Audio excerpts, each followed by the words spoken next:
Caro presidente desta sessão especial, senador José Sarney, senhor representante do Ministério das Relações Exteriores,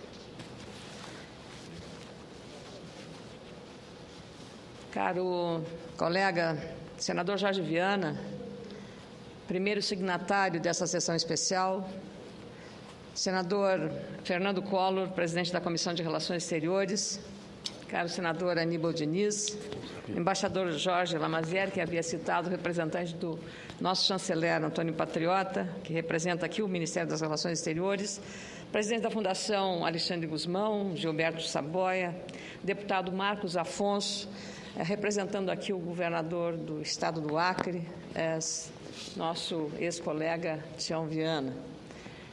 É muito difícil, depois de dois ex-presidentes da República que administraram a política externa brasileira e do senador Jorge Viana, de um estado que existe a partir da ação de Rio Branco, e do gaúcho Plácido de Castro, que executou as decisões políticas e diplomáticas para este feito, vir a fazer referências à história tão bem contada aqui pelo nosso presidente José Sarney. Mais do que um discurso, ele foi um professor de história e um contador de muito boa qualidade da história deste brasileiro. Mas eu queria, como comunicadora que fui, senador Jorge Viana, cumprimentar o seu gabinete pela excelência do programa desta sessão especial em homenagem a Rio Branco. E gostaria, pedindo ao presidente da sessão, que este programa seja incluído no meu pronunciamento, porque ele deve, senador Jorge Viana, ser entregue às escolas, para se entender um pouco, não só pela beleza gráfica deste documento, mas pelo que tem de inscrito sobre este personagem que hoje nós homenageamos por conta do centenário da sua morte. Eu queria, então, senador presidente José Sarney, dizer que, além de estar muito honrada com a presença aqui, representando também o líder do nosso partido, senador Francisco Dornelles, de me associar com muita honra a esta homenagem a este brasileiro, José Maria da Silva Paranhos, advogado, político, jornalista, historiador e, sobretudo, patrono e símbolo da diplomacia brasileira, a qual nós todos temos um grande orgulho. O Barão de Rio Branco sempre atuou com determinação na consolidação das relações do Brasil com outros países, em especial no continente sul-americano. Já foram relatados aqui todos os fatos. E eu, como sou gaúcha, tenho muito orgulho quando cruzo ali a fronteira de Jaguarão, com destino ao Uruguai. A cidade fronteiriça se chama justamente Rio Branco, em homenagem a este grande brasileiro deste século. Seu trabalho como defensor do Estado brasileiro iniciou em 1869 como secretário e então visconde do Rio Branco, que comandou uma missão ao Rio da Prata. E mais tarde liderou as negociações de paz entre os membros da Tríplice Aliança e o Paraguai. O talento para negociar o levou a missões na Europa, ocupando inclusive o cargo de cônsul-geral em Liverpool e, depois de proclamada a República, superintendente-geral na Europa, tratando da imigração para o Brasil. Foi o início de um brilhante e competente trabalho diplomático que se estendeu às questões de fronteira em casos como o da Argentina e do Amapá. A diplomacia estava estampada em todas as missões, colecionando sucessos em negociações a favor do Brasil. Assumir o cargo de ministro das Relações Exteriores foi uma questão de tempo. Em 1902, foi convidado pelo presidente Rodrigues Alves a assumir a pasta das Relações Exteriores, na qual permaneceu até a morte em 1912. E logo no início da gestão, defrontou-se com a questão do Acre, território que a Bolívia pretendia ocupar.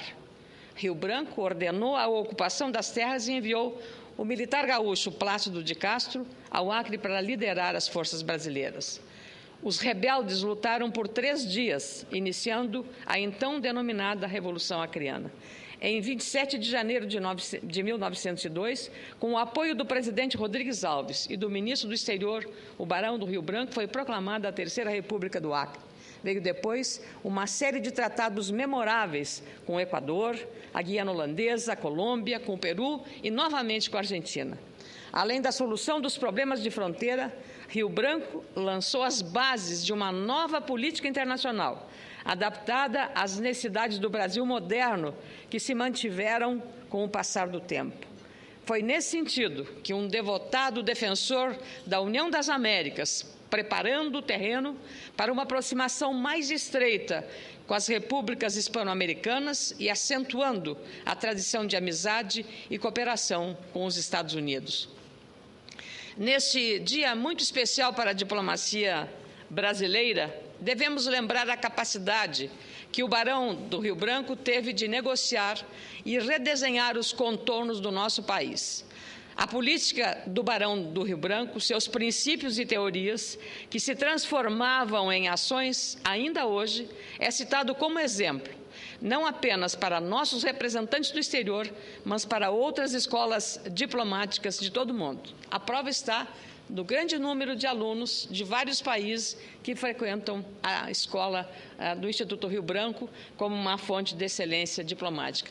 Faço questão aqui de usar este depoimento e este documento, neste resumo do programa dessa sessão de hoje, uma citação do ex-chanceler Celso Laffer, publicado no Estado de São Paulo, no dia 19 de fevereiro deste ano, que trata de Rio Branco. Escreveu ele: Rio Branco contribuiu com uma política territorial pacífica e não violenta, de maneira decisiva para moldar a personalidade internacional do Brasil, como, nas suas palavras, um país que só ambiciona engrandecer-se pelas suas obras fecundas da paz, com seus próprios elementos dentro das fronteiras em que se fala a língua dos seus maiores, e que quer vir a ser forte entre vizinhos grandes e fortes. A capacidade do Barão do Rio Branco deve visualizar e aproveitar o momento político e econômico para avançar nas questões externas. Deve ser inspiração para o Brasil aproveitar o bom momento do Brasil no exterior e repensar a política externa, assumindo papéis cada vez mais importantes na agenda mundial. Aliás, como nesse momento faz a presidenta Dilma Rousseff, em missão especialíssima no momento de uma Europa conflagrada econômica e socialmente, nos encontros que tem na Alemanha com a chanceler Angela Merkel. E também pela participação desta Casa, hoje à tarde, por iniciativa do presidente da Comissão de Relações Exteriores, Fernando Collor, que debate na Comissão de Relações Exteriores as alternativas e o futuro desta política externa à luz desta crise internacional. Sempre o espírito, este simbolismo de diplomacia e de pacificação de Rio Branco inspira indiretamente, mesmo que não pensemos, estas ações da diplomacia brasileira. E eu queria aproveitar este momento, presidente José Sarney, senador Fernando Collor, senador Jorge Viana, demais membros desta mesa, senhores convidados, embaixadores, para fazer um tributo e um reconhecimento a esta carreira de Estado, a diplomacia brasileira. Nossos embaixadores, nossos ministros, nossos conselheiros, todos os funcionários do Ministério das Relações Exteriores. Eu tive a oportunidade, como jornalista, de acompanhar missões do último presidente militar, João Figueiredo, do primeiro presidente civil pós-regime militar, presente aqui, senador José Sarney, do então presidente Fernando Collor, e até a primeira visita, a missão internacional do ex-presidente Luiz Inácio Lula da Silva. E nessa condição de contadora das histórias do momento que vivia o Brasil, pude testemunhar a ação de responsabilidade e compromisso que os profissionais da diplomacia brasileira têm com o Brasil, com a nação brasileira como verdadeira carreira de Estado. Agora, como senador aqui, membro titular, com muito orgulho, da Comissão de Relações Exteriores, da mesma forma, posso acompanhar o empenho, a coragem, a disposição e a dedicação, e, sobretudo, a competência que estes profissionais têm demonstrado na sua missão de representar o Brasil, seja nas missões aqui no nosso país, mas especialmente no exterior. Como estamos na semana que comemora o Dia Internacional da Mulher, faço questão de fazer um tributo a uma embaixadora que é do meu estado, Rio Grande do Sul, e não quero aí puxar uma atenção especial aos gaúchos, estão citados aqui, mas pelo fato de que conheço pelas missões que ela teve em Moçambique, na República Tcheca e agora na Suécia, a embaixadora Leda Lúcia Camargo. E um outro embaixador, que neste momento, dadas as circunstâncias que estamos enfrentando um problema delicado, que exige um cuidado e um zelo muito especiais no trato desta questão relacionada aos brasileiros que vivem no Paraguai, ao embaixador Eduardo Santos, pela forma absolutamente exemplar como vem conduzindo essas negociações. E, por último, não menos importante, uma referência também a toda a equipe do Ministério das Relações Exteriores, da Assessoria Especial de Assuntos Federativos e Parlamentares, ao embaixador Sérgio Danese e toda a sua equipe, que fazem uma interlocução com esta casa de uma maneira também exemplar. Eu, então, tenho aqui, como brasileira e hoje como senadora, um orgulho muito grande de ver que os nossos diplomatas estão, de fato, comprometidos com o interesse maior do nosso país. Muito obrigada.